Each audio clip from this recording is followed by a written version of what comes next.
নমস্কার, এন্টু বাংলা সংবাদে আপনাদের স্বাগত জানাই। বিভিন্ন বিষয়ে অজানা তথ্য জানার জন্য সাবস্ক্রাইব করুন এন্টু বাংলা। আগামী 12 থেকে 15 ডিসেম্বর 2024 ইংরেজি আগরতলা NSRCC হলে শুরু হতে চলেছে 68তম জাতীয় বিদ্যালয় স্তর খেলার আসর এবং অনূর্ধ্ব 16 মহিলা জুডো প্রতিযোগিতা। এই বিষয় নিয়ে সাংবাদিক সম্মেলন করেন মন্ত্রী টিঙ্কু রায়। তিনি আরও জানান, শুভ সকাল, সকলকে নমস্কার। মিডিয়ার যারা উপস্থিত হয়েছেন সবাইকে শুভেচ্ছা জানিয়ে আপনাদেরকে একটা আনন্দ সংবাদ দেওয়ার জন্য আজকে সবাইকে আমরা ডেকেছি এখানে। আপনারা শুনেছেন ইতিমধ্যে আমাদের রাজ্যে 68 national schools game judo under 17 মেয়েদের অনুষ্ঠান হবে। তো সেই জুডোতে যে অনুষ্ঠানটা হবে সেটা আগামীকালকে অর্থাৎ 12 তারিখ 1টার সময় মাননীয় মুখ্যমন্ত্রীর হাত ধরে সেটার অনুষ্ঠান শুরু হবে।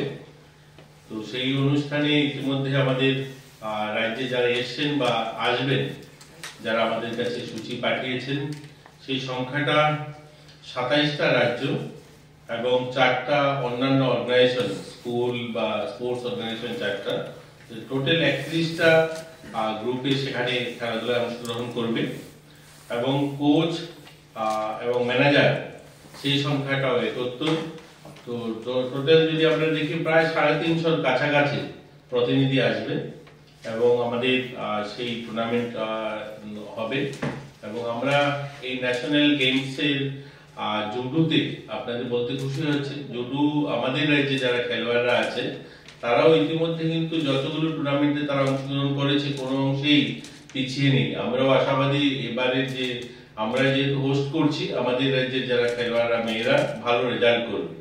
এর আগে যে খেলাধুলাগুলো হয়েছে আমি যদি তার সংক্ষিপ্ত বলি আপনাদেরকে, 65 ন্যাশনাল স্কুলস গেম জুডো যেটা হয়েছিল 19-20-এ, তখন আপনারা জানেন কোভিড ছিল। কোভিডের কারণে খুব প্লেয়াররা বেরোতে পারেনি, তারপরেও কিন্তু আমরা একটা ব্রোঞ্জ জিতেছিলাম।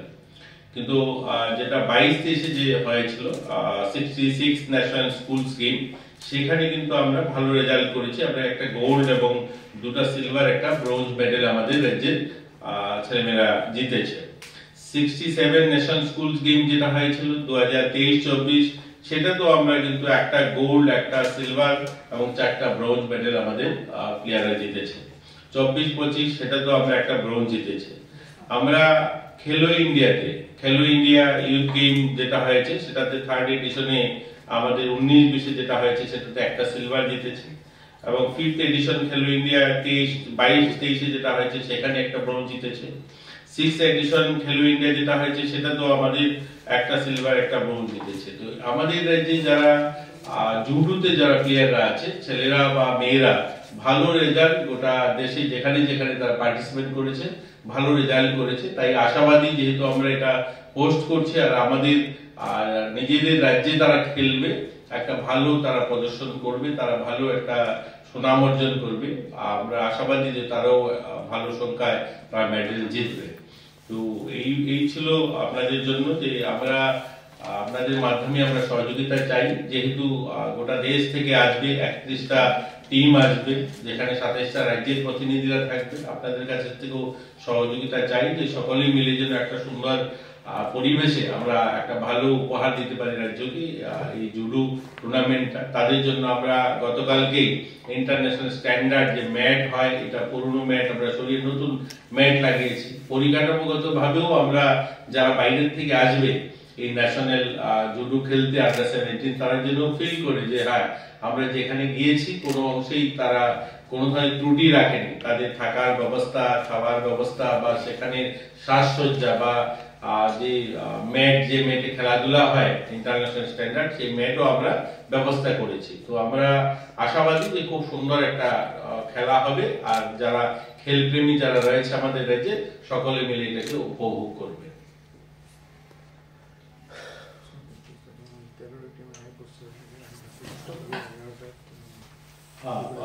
আমাদের এখানে ইতিমধ্যে যেহেতু কালকের থেকে শুরু হবে, 1-2 দিন আগের থেকে যেভাবে বিশেষ করে যারা প্লেয়াররা আছে তারা ট্রেনেই আছে, তো ট্রেন শিডিউলের হিসাবে তারা 2-3 দিন আগ থেকেই আসা শুরু হয়েছে।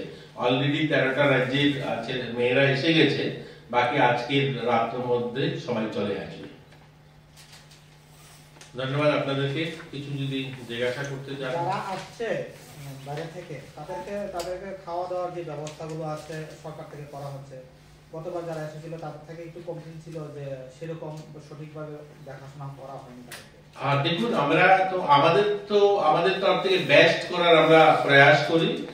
যেহেতু প্লেয়াররা আসে তাদের দেখুন, আপনাদের এটা আমাদের বলা উচিত যে আমাদের গভর্নমেন্টের স্টুডেন্ট যেহেতু তারা প্লেয়ার, যেহেতু তাদের একটা কিছু বাধ্যবাধকতা আছে। আপনারা জানেন যে বড় সেমিনার যেগুলো হয় আমাদের রাজ্যে, পিছন দিক থেকে যে আমার বন্ধু জিজ্ঞাসা করছিলেন, বড় বিভিন্ন অনুষ্ঠান যখন হয় সেখানে কোনো প্রাইজ দেওয়া থাকে না, কিন্তু আমাদের খেলার ক্ষেত্রে যেহেতু এটা স্কুল গেম, তো স্কুলের প্লেয়াররা যখন খেলতে যায় তাদের এই যে লাঞ্চ, ডিনার, ব্রেকফাস্ট, সেটার একটা টাকা ধার্য করা দেওয়া থাকে যে এত টাকার মধ্যেই হতে হবে। যেমন গভর্নমেন্ট রেট 270 টাকা, তো 270 টাকার মধ্যে তাকে ব্রেকফাস্টও করতে হবে, 270 টাকার মধ্যে তাকে লাঞ্চও করতে হবে, তাকে ডিনারও করতে হবে। তো এই বাধ্যবাধকতা থেকে থাকে, তার জন্য অনেক সময় কোনো প্লেয়াররা সেটাতে স্যাটিসফাইড হয় না। কিন্তু অন্য কোনো অনুষ্ঠান, ধরুন কালচারাল কোনো প্রোগ্রাম, আমরা কোনো ইউথ ফেস্টিভ্যাল করি, সেগুলোতে এই রেট ধরা থাকে না। তো সেই কারণে অনেক সময় একটু ত্রুটি বিচ্ছুতি হয়, সেগুলো আমাদেরও বুঝতে হবে। যেহেতু এরা ছোট প্লেয়াররা থাকে, আন্ডার 7 স্কুল স্টুডেন্ট, তো সরকার তাদের একটা লিমিটেশন দিয়ে রেখেছে যে সে তাকে এতই দেওয়া। আচ্ছা, এর মধ্যে আবার কিছু কিছু টিম আছে যারা নিজেরা রান্না করে খাবে। ধরুন পাঞ্জাব থেকে যারা আসে, বিশেষ করে রাজস্থান থেকে যারা আসে, মহারাষ্ট্র, তারা নিজেরা কুক করে খেতে পছন্দ করে। তারা ওই টাকাটা, সরকারি যে টাকাটা দেওয়া, ওই টাকাটা তারা নিয়ে নেয়, নিয়ে নিজেরা রান্না করে। আমরা তাদেরকে কিচেন প্রোভাইড করে থাকি। আমাদের বাধারঘাটে যে স্পোর্টস স্কুল রয়েছে, এই যে টুর্নামেন্টটা, এই যে আন্ডার 17 যে আমাদের জুডোটা হবে, এই লেভেলটা হচ্ছে স্কুলের ছেলে মেয়েরা আসছে। তাদের জন্য কোচেরা থাকে, কারণ সেখানে তো কোচ যারা আসে, ম্যানেজার যারা আসে, তারা ডিসাইড করে দেয় কোনটা খেলতে ভালো হবে। তো এর জন্য ছোটদের যখনই কোনো টুর্নামেন্ট হয় তখন ঠিক তাদের মতো করে দেখা হয় না, সেটা সরকারি নিয়মের ভিতরে থেকে যার যতটুকু করা যায় সেটা করার ব্যবস্থা। যদু নিয়ে যারা খেলছে আমরা ত্রিপুরা রাজ্য থেকে, তাদের একটা অভিযোগ যে আগের থেকে তুলনামূলক কোচও কম আছে। দেখা যেতে পারে যে সরকার যেভাবে বলছে সেরকম ভাবে কাজটা করা হচ্ছে। তাদের ভিতরে একটা অভিযোগ থাকে যে সরকার এত সামনে দিনে কি করবে, তাদের নিয়ে কি চিন্তা ভাবনা আছে, যারা জুডো নিয়ে এত খেলাধুলা নিয়ে ব্যস্ত আছে, যে মহিলারা মেয়েরা খেলছে, তাদের একটা ভবিষ্যতের চিন্তা আছে, যারা সামনের দিনে কি করতে পারবে। দেখুন, ভালো যারা জুডোতে যারা ভালো করছে এরকম না, যারা ভালো জুডোতে করছে এরকম আমাদের এখান থেকে সিনিয়র জুডো প্লেয়ার যারা অন্য রাজ্যেও তারা চাকরি বাকরি পেয়েছে। আপনারা জানেন, আমরা আমাদের রাজ্যে যারা খেলোয়াড়রা রয়েছে, আমাদের সচিবালয় থেকে যিনি আমাদের প্রেস করেন, তিনি ইতিমধ্যে বলেছেন, আপনারা শুনেছেন, প্রায় 300 আমরা পিআই নিয়োগ করছি। এটা একমাত্র আমরা আমাদের খেলোয়াড় যারা খেলোয়াড় বিভিন্ন স্তরে যারা গোল্ড মেডেল পাচ্ছেন বা ন্যাশনাল ইন্টারন্যাশনাল লেভেলে প্রতিযোগিতা করছেন, যারা বিপিএড করেছেন, এমপিএড করেছেন, তাদেরকে আমরা সুযোগ দেওয়ার জন্য, তারা যেন কর্মসংস্থানের ব্যবস্থা হয়, তার জন্য এই আজকে 300 পিআই প্রায় একসঙ্গে নেওয়ার সিদ্ধান্ত নেওয়া হয়েছে। আমাদের ক্যাবিনেট থেকে সিদ্ধান্ত দেওয়া হয়েছে, ইতিমধ্যে সেগুলো প্রক্রিয়া শুরু হবে। বা ভালো যারা ন্যাশনাল ইন্টারন্যাশনাল লেভেলে যারা মেডেল জিতছেন, তাদেরকেও অন্য রাজ্যেও অনেক সময় ভারত রেলে চাকরি পেয়েছে। আপনারা জানেন, আমাদের জিমনাস্টিয়ান একজন জুডোতে মধ্যপ্রদেশে পেয়েছে আমাদের রাজ্যে।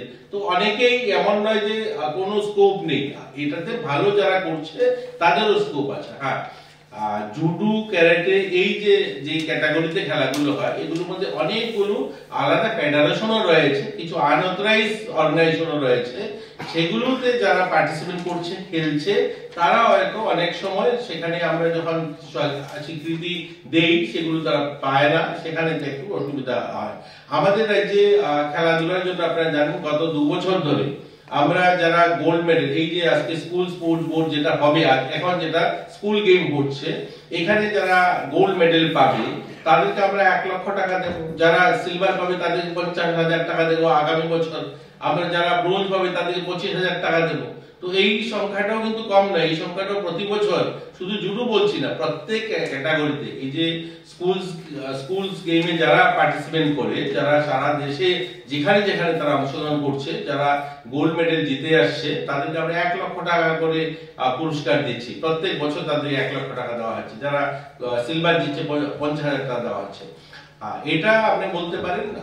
আমি আপনাদের মাধ্যমে আবারও বলতে চাই, আমাদের অভিভাবক যারা আছে তারাও সচেতন হওয়া, যে আনঅথরাইজ কিছু অ্যাসোসিয়েশন বা ফেডারেশন রয়েছে যারা অর্গানাইজ নয়, আমাদের স্পোর্টস কাউন্সিল বা আমাদের স্পোর্টস বোর্ডের আন্ডারে নয়, বাইরের থেকে তারা খেলতে যায় ইন্ডিভিজুয়ালি, সে সমস্ত অর্গানাইজেশন যারা পরিচালনা করেন, ওই সমস্ত ক্ষেত্রে যারা মেডেল অর্জন করে, সেখানে আমরা তাদেরকে সাহায্য করতে পারি না, বা এই এখন যখন পিআই না হবে সেখানে তারা পার্টিসিপেট করতে পারবে না, বা সরকারি যখন সাহায্য দেওয়া হয় সেখানে তারা পার্টিসিপেট করতে পারে না, আমরা তাদেরকে দিতে পারি না।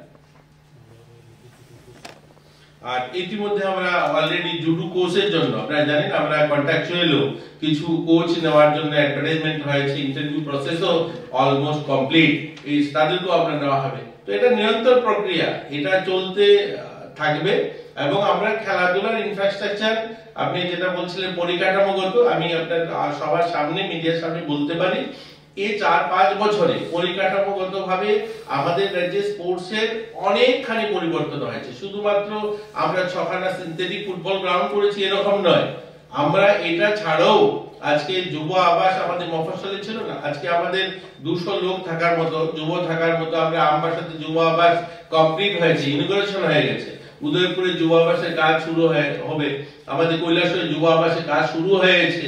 আমাদের এই সিনথেটিক মাঠ ছাড়াও 10খানা ফুটবল মাঠ, ন্যাচারাল ঘাসের মাঠ, ইতিমধ্যে মিনি গ্যালারি সহ কাজ শুরু হয়েছে।